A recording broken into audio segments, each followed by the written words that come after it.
बुढ़ापा पेंशन की किस्त जल्द देगी सरकार। सीएम सुक्खू बोले मंदिरों के पैसे पर गाइडलाइंस का हुआ है पालन। सदन में सीएम सुक्खू और जयराम में तीखी नोकझोंक। मुख्यमंत्री सुखविंदर सिंह सुक्खू ने कहा कि ओल्ड एज पेंशन दिसंबर महीने तक चली गई है, अब मार्च तक की पेंशन इस महीने दे दी जाएगी। उन्होंने कहा कि किसी भी मंदिर के पैसे खर्च करने की गाइडलाइंस है और उसी के मुताबिक सरकार ने कदम उठाया है। विधवा की बेटी को एडमिशन के लिए पैसे मंदिर से लेने का प्रावधान है, इसमें कोई गलत बात नहीं है। मुख्यमंत्री सुक्खू नेता प्रतिपक्ष जयराम ठाकुर को जवाब दे रहे थे। उन्होंने कहा कि हम 2027 में हिमाचल को आत्मनिर्भर बनाएंगे। स्वास्थ्य के क्षेत्र में गुणवत्तापूर्ण सुधार लाए गए हैं। जनता में भ्रम फैलाने के लिए नेता प्रतिपक्ष गलत बातें कर रहे हैं। उन्होंने कहा कि ओपीएस कांग्रेस सरकार ने लागू की है और यदि कभी जयराम ठाकुर की सरकार आती है तो वो इसे बंद कर देंगे।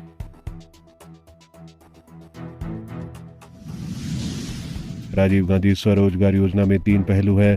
इनमें ई टैक्सी, कृषि स्टार्टअप और सौर ऊर्जा स्टार्टअप योजना ला रहे हैं। मुख्यमंत्री सुखविंदर सिंह सुक्खू ने कहा है कि बागवानों का एआईएस का 78 करोड़ रुपए था, 153 करोड़ रुपए सरकार दे चुकी है। ये 2 साल का भुगतान था और इसमें आपदा के दौरान हुए नुकसान की भरपाई भी शामिल है। मुख्यमंत्री सुखविंदर सिंह सुक्खू ने कहा है कि जब से सरकार बनी है नशे के कारोबारियों के खिलाफ कड़ी कार्रवाई की गई है। नशे के कारोबारियों को पकड़ना शुरू किया गया है। फरवरी 2024 में कमेटी बनाई गई और प्रॉपर्टी तोड़ने और गिरफ्तार करने की पावर सरकार के पास आ गई है। हिमाचल को नशा मुक्त राज्य बनाया जाएगा। विधानसभा में अनुपूरक बजट हुआ पारित। 17,053 करोड़ से ज्यादा है खर्चे। मौजूदा वित्त वर्ष में 75,000 करोड़ को पार कर गया है प्रदेश का कुल बजट।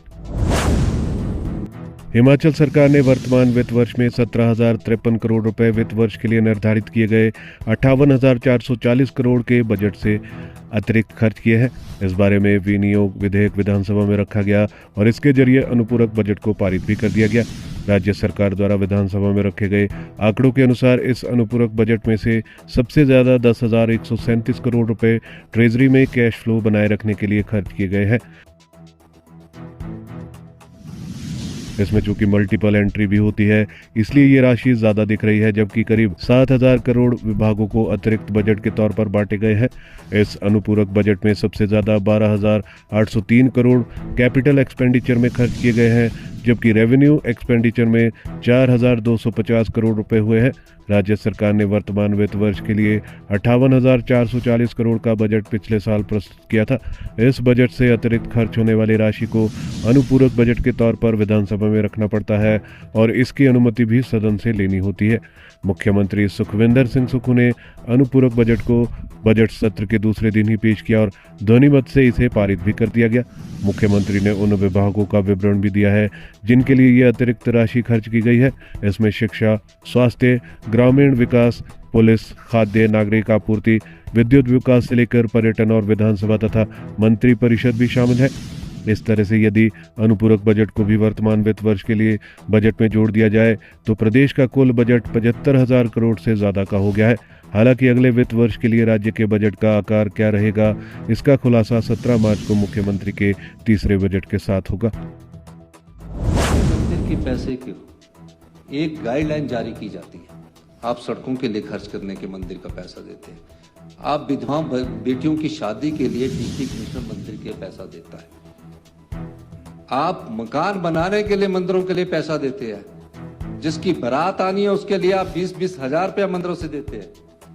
और हमें कहते हैं, मैंने कहा कि मंदिरों से अगर किसी कोई अनाथ बच्चा है, 27 साल के ऊपर भी तो कई बार हमारी योजना 27 साल के बाद है, कोई भी अनाथ बच्चा है अगर उससे मंदिर को पैसे कोई डिप्टी कमिश्नर देना चाहे तो दे सकता है। उसमें क्या है, जब सबको दे रहे हैं शहर का।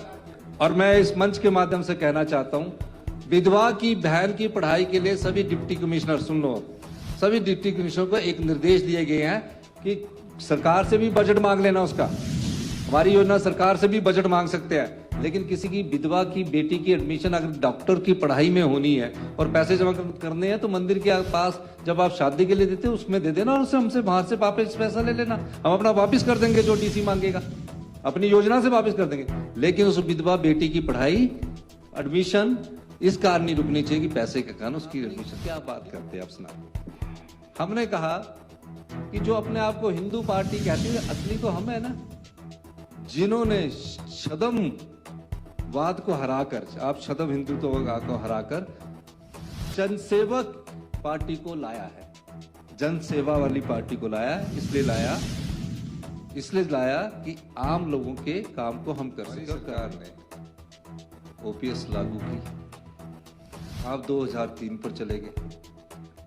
2003 की बात थी, हमने अपनी गणती में कहा कि हम ओपीएस सरकारी कर्मचारी और अधिकारियों को जिन्होंने प्रदेश के विकास में महत्वपूर्ण योगदान दिया, ओपीएस लागू करेंगे।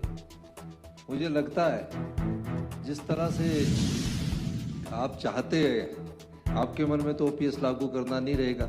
अब तो मेरे को लगता है कि जब कभी गलती से आ भी गए तो आप ओपीएस हटा दोगे, ऐसी भाषण से लगता है। एक फैसला हुआ, फैसले में ये फैसला हुआ कि सरकारी कर्मचारी एनपीएस में चले जाएंगे।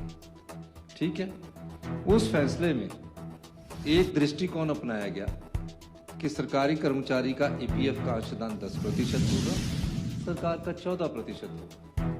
वो उस समय का फैसला था। उस समय ओपीएस के बारे में किसी ने कल्पना भी नहीं की थी। और मैं आपको ये बताना चाहता हूँ, सरकारी कर्मचारी के जो अंशदान है और जो सरकार का अंशदान है, उस पर हमारा अधिकार है, और जो सरकारी कर्मचारी है उनका अधिकार है।